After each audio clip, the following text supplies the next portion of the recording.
నమస్తే, నేను మీ జర్నలిస్ట్ శంకర్ని. Welcome to news line Telugu.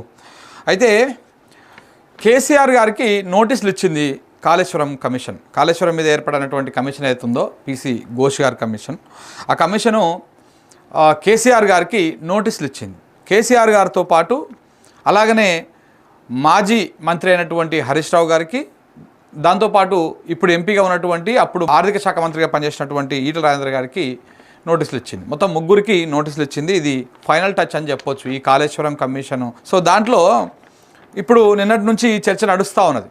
నిన్నటి నుంచి కేసీఆర్కి ఎప్పుడైతే నోటీసులు జారీ చేసిరో అప్పటి నుంచి చర్చ నడుస్తూ ఉంది. రాజకీయాల్లో కూడా కొంత ప్రకంపనలు రేగినాయి. కేసీఆర్కు కమిషన్ నోటీస్ ఇవ్వడంతో ఇటు బీఆర్ఎస్ కానీ ఇటు కాంగ్రెస్ కానీ తీవ్రస్థాయిలో స్పందించినాయి. కాంగ్రెస్ ఏమో నోటీసులను సమర్థిస్తూ స్పందించింది, ఇటు బీఆర్ఎస్ ఏమో ఇవి కమిషన్ నోటీసులు కావు, ఇవి కాంగ్రెస్ నోటీసులు, మొత్తము సమస్యలన్నిట్లని, ప్రజా సమస్యలను, ప్రజలు పడుతున్నటువంటి ఇబ్బందులను ఇవన్నిట్లని పక్కదారి పట్టించడం కోసం మాత్రం ఇట్లాంటివి చేస్తూ ఉన్నారు. ఇటు అందాల పోట్లు అని చెప్పేసి 300 కోట్లు తగలబెట్టారు. ఆ 300 కోట్ల వల్ల ₹3 ఆమ్దాని కూడా లేదు రాష్ట్రానికి. దాంతోపాటు రాష్ట్ర వ్యాప్తంగా రైతాంగం ఇబ్బందులు పడుతూ ఉన్నది. రైతులు చాలా ఇబ్బందులు ఎదుర్కొంటున్నారు. ఇక ఈ వడ్లని కొనుగోలు చేయకపోవడంతో రైతులు కూడా రోడ్ల మీదకి వచ్చి ఆందోళన చేస్తున్నారు. ఇవన్నింటినీ సైడ్ పట్టించడం కోసము, దాంతోపాటు ఇప్పుడు మళ్ళీ సీజన్ స్టార్ట్ అయింది. మళ్ళా ఇప్పుడు వానాకాలం సీజన్ స్టార్ట్ అయింది. రైతు భరోసా ఇస్తారా ఇవ్వరా అనేటువంటి చర్చ బాగా నడుస్తూ ఉంది రైతుల్లో. ఈ చర్చను మొత్తము సైడ్కి పట్టించడం కోసం, మీడియాకు ఒక పని చెప్పడం కోసము ఈ కేసీఆర్కు నోటీసులు ఇచ్చిరని చెప్పేసి ఇటు బీఆర్ఎస్ వాళ్ళు కూడా స్పందించారు. ఇటు దాని మీద కేటీఆర్ గారు కూడా స్పందించారు. ఈ నోటీసుల మీద ఇది కేవలము అటెన్షన్ డైవర్షన్ కోసం మాత్రమే ఈ నోటీసులు ఇస్తూ ఉన్నారు, ఇట్లాంటి నోటీసులకు భయపడేది ఏం లేదు, మేము చట్టాన్ని గౌరవిస్తామని చెప్పేసి వారు కూడా స్పందించారు.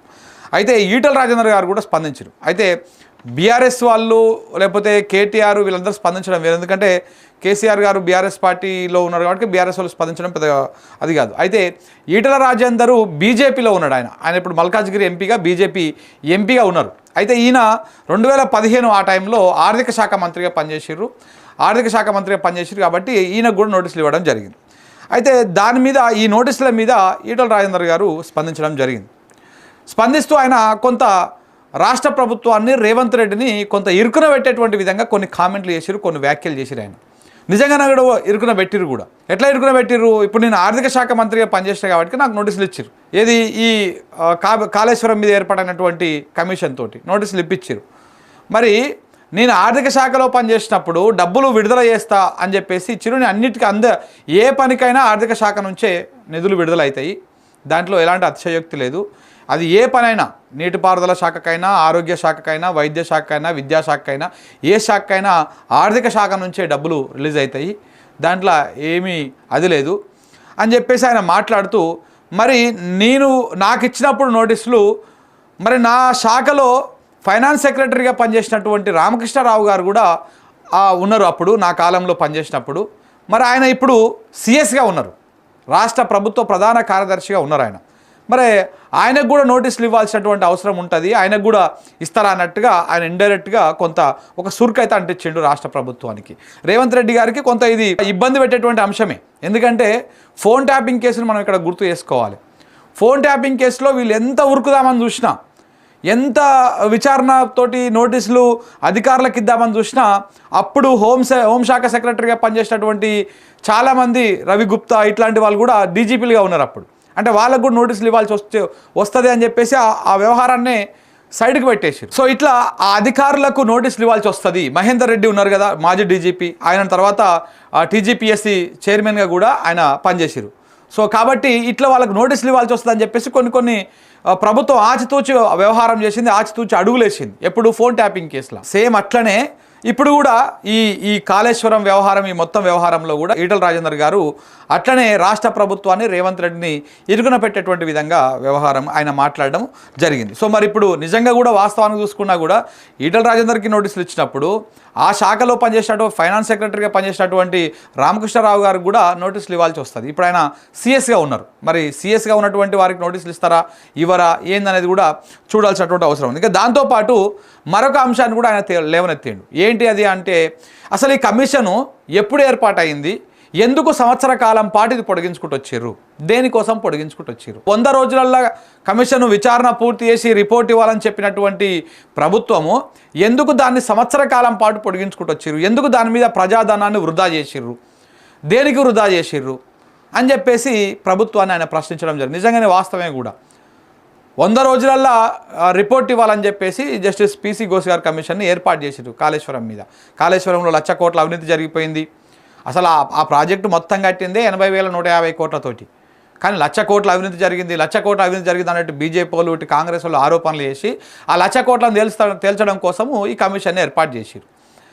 ఆ కమిషను మరి ఇప్పుడు అలాగనే ఈ ఏదైతే కుంగిపోయినటువంటి మేడిగడ్డ లోపాలు కావచ్చు, లేకపోతే మిగతా బ్యారేజ్లకు సంబంధించినటువంటి సీపేజ్లకు సంబంధించినటువంటి అంశాలు కావచ్చు, ఇట్లాంటివన్నిటి కూడా క్షుణ్ణంగా పరిశీలించాలి. మొత్తం కాళేశ్వరం ప్రాజెక్టు వ్యవహారంలో ఏం అవినీతి జరిగింది, ఏం అవకతవకలు జరిగినాయి, ఎక్స్పెండిచర్ ఎట్లా పెరిగింది, ఏ రకంగా అంచనా వ్యయం పెరిగింది, ఇవన్నిటి కూడా చేయాలి. అయితే ఈ క్రమం లోపల ఈ 1,00,000 కోట్ల అవినీతి అనేటువంటి అంశం మీద ప్రధానంగా ఏర్పడినటువంటిది ఇది.